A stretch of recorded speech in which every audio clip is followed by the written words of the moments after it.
Welcome to Tara's world physics news paper standard 11 unit 8 வெப்பமும் வெப்ப இயக்கவியலும். இப்போ நம்ம இந்த வீடியோவில் என்ன பார்க்க போகிறோம்னா எடுத்துக்காட்டு கணக்கு 23 தான் பார்க்க போகிறோம். ஃபர்ஸ்ட் கணக்கு ரீட் பண்ணுவோம். மீளா செயல்முறைக்கான சில எடுத்துக்காட்டுகளை கூறுக. சில என்ன கேட்டிருக்காங்கன்னா மீளா செயல்முறைக்கு சில எடுத்துக்காட்டுகள் தருக அப்படின்னு சொல்லிட்டு கேட்டிருக்காங்க.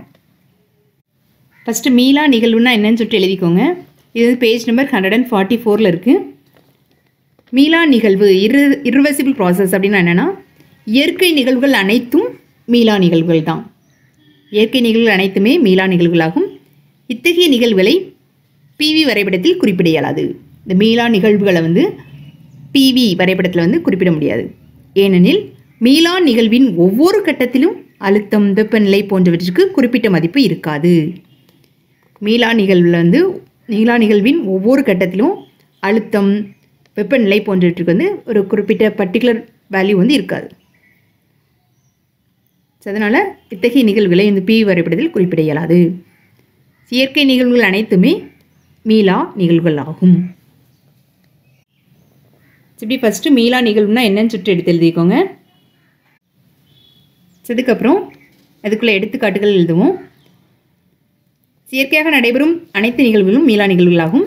எடுத்துக்காட்டுகள்: வாயு அடைத்து வைக்கப்பட்ட குடுவையை திறந்தவுடன் குடுவையில் இருந்த வாயு மூலக்கூறுகள் மெதுவாக அறை முழுவதும் பரவுகின்றன. அவை மீண்டும் குடுவைக்கு வருவதில்லை. இப்போ ஒரு குடுவை எடுத்துக்கோங்க. அதில் வாயு கேஸ் அடைச்சி வச்சுருக்கோம். இப்போது அந்த குடுவை திறந்த உடனே வாயு மூலக்கூறுகள் மெதுவாக அந்த அறை முழுவதும் பரவுது. அந்த ரூம் ஃபுல்லாக பரவுது. இப்போ ஒரு பாக்ஸில் நீங்கள் வாயு அடைச்சி வச்சுருக்கீங்க, கேஸ் அடைச்சி வச்சுருக்கீங்க. இப்போ இந்த பாக்ஸை நீங்கள் திறந்த உடனே அந்த பாக்ஸில் உள்ள கேஸ் எல்லாமே அந்த ரூம் ஃபுல்லாக ஸ்ப்ரெட் ஆகும். திருப்பியும் அதே கேஸை திருப்பியும் நீங்கள் அதே பாக்ஸில் அடைக்க முடியுமா? முடியாது. சரி தானே? மீண்டும் அந்த செயல் கலெக்ட் பண்ணி நம்ம அதை கொண்டு வர முடியாது. மீள் நிகழ்வுன்னா மீண்டும் மீண்டும் நடைபெறக்கூடிய நிகழ்வு சுழற்சி முறையில். ஆனால் மீளா நிகழ்வுன்னா அதனுடைய ஒரிஜினல் ஸ்டேட்டுக்கு அதை கொண்டு வர முடியாது. ஸோ அதான் மீளா செயல்முறை அப்படின்னு சொல்லுவோம். ஒன் மோர் டைம் ரீட் பண்ணுறேன். வாயு அடைத்து வைக்கப்பட்ட குடுவையை திறந்தவுடன் குடுவையில் இருந்த வாயு மூலக்கூறுகள் மெதுவாக அறை முழுவதும் பரவின. அவை மீண்டும் குடுவைக்கு வருவதில்லை. இது ஒரு எடுத்துக்காட்டு. நெக்ஸ்ட் செகண்ட் எடுத்துக்காட்டு என்னென்னா, தியரியில் பார்த்தோம்னா பேனா மைத்துளி சொட்டு ஒன்றை தண்ணீரில் விடும்போது ஒரு இங்க் ட்ராப்பை மைத்துளியை ஒரு இங்கோட ஒரு சொட்டை தண்ணியில் விடும்போது அந்த இங்க் ட்ராப் இருக்கலாம், அந்த தண்ணி ஃபுல்லாக ஸ்ப்ரெட் ஆகிரும். அது நீங்கள் கரெக்டாக ஒரு ட்ராப் அதில் விட்டிங்கன்னா தெளிவாக தெரியும். ஸோ ஒரு பாக்ஸ் எடுத்துகிட்டு சில தண்ணி எடுத்துக்கோங்க.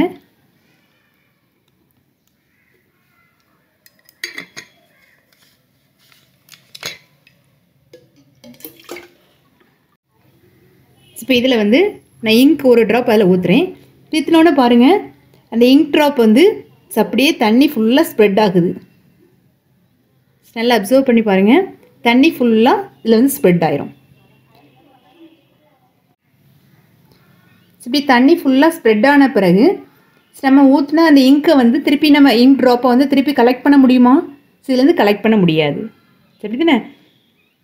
அதனால தான் இப்படிப்பட்ட நிகழ்வு என்ன சொல்கிறோன்னா மீளா செயல்முறை அப்படின்னு சொல்கிறோம்.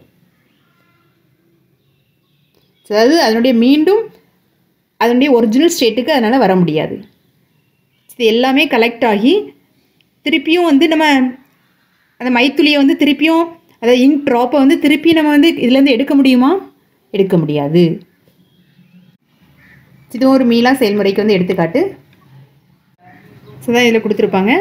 பேனா மைத்துளி சொட்டு ஒன்றை தண்ணீரில் விடும்போது அந்த மைத்துளி தண்ணீரில் மெதுவாக பரவும். அந்த பரவிய மைத்துளி மீண்டும் ஒன்று சேராது. தேர்ட் எக்ஸாம்பிள்: சற்றே உயரமான இடத்திலிருந்து விழும் பொருள் தரையை அடைந்தவுடன் பொருளின் மொத்த இயக்க ஆற்றல் தரையின் மூலக்கூறுகளின் இயக்க ஆற்றலாக மாற்றமடைகிறது. அதில் ஒரு சிறு பகுதி ஒளி ஆற்றலாக இழக்கப்படுகிறது. சற்றே உயரமான இடத்துலேருந்து விழக்கூடிய பொருள் தரையை அடைந்த உடனே உயரமான இடத்துலேருந்து ஒரு பொருள் தரையில் விழுது. அந்த பொருளோட மொத்த இயக்க ஆற்றலும் இந்த தரையின் மூலக்கூறுகளின் இயக்க ஆற்றலாக மாற்றமடையுது. அதில் ஒரு சிறு பகுதி மட்டும் அது கீழே விழும்போது சத்தம் கேட்கும்லாம், சவுண்டு கேட்கும்லாம், அந்த ஒளி ஆற்றலாக இழக்கப்படுது. அந்த இயக்காற்றலில் ஒரு சிறு பகுதி ஒளி ஆற்றலாக இழக்கப்படுது. ஸோ இப்போ மேலேருந்து கீழே விழக்கூடிய அந்த பொருளோட இயக்காற்றல் வந்து அதே அளவுடையதாக இருக்காது. அதில் ஒரு பகுதி வந்து அதில் வந்து இழக்கும். இதுவும் ஒரு மீளா செயல்முறைக்கு வந்து எடுத்துக்காட்டு. தரையின் மூலக்கூறுகளுக்கு மாற்றமடைந்த இயக்க ஆற்றலை மீண்டும் ஒன்றிணைத்து பொருள் தானாக மேலே செல்ல இயலாது. ஏன்னா ஒரு பகுதி வந்து வெளியாற்றலாக இழக்கப்படுது.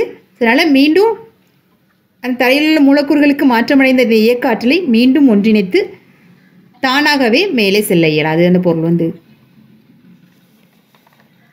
வெப்ப இயக்கவியலின் முதல் விதியின்படி மேலே கூறப்பட்ட அனைத்து நிகழ்ச்சிகளும் எதிர் திசையில் நடக்கும் சாத்தியமுண்டு. இப்போ நம்ம பார்த்தோம்ல 3 எக்ஸாம்பிள்ஸ், அந்த 3 எக்ஸாம்பிள்ஸ் வந்து எதிர் திசையிலேயே நடக்கிறதுக்கு வந்து சான்ஸ் இருக்குது.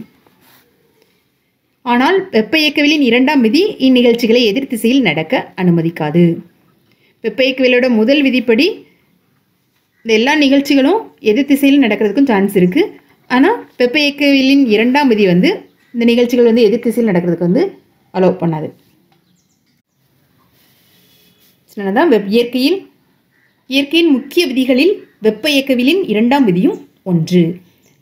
இந்த விதி இருக்குல்ல, இயக்கவியலின் இரண்டாம் விதி, வெப்ப இயக்கவியலின் இரண்டாம் விதி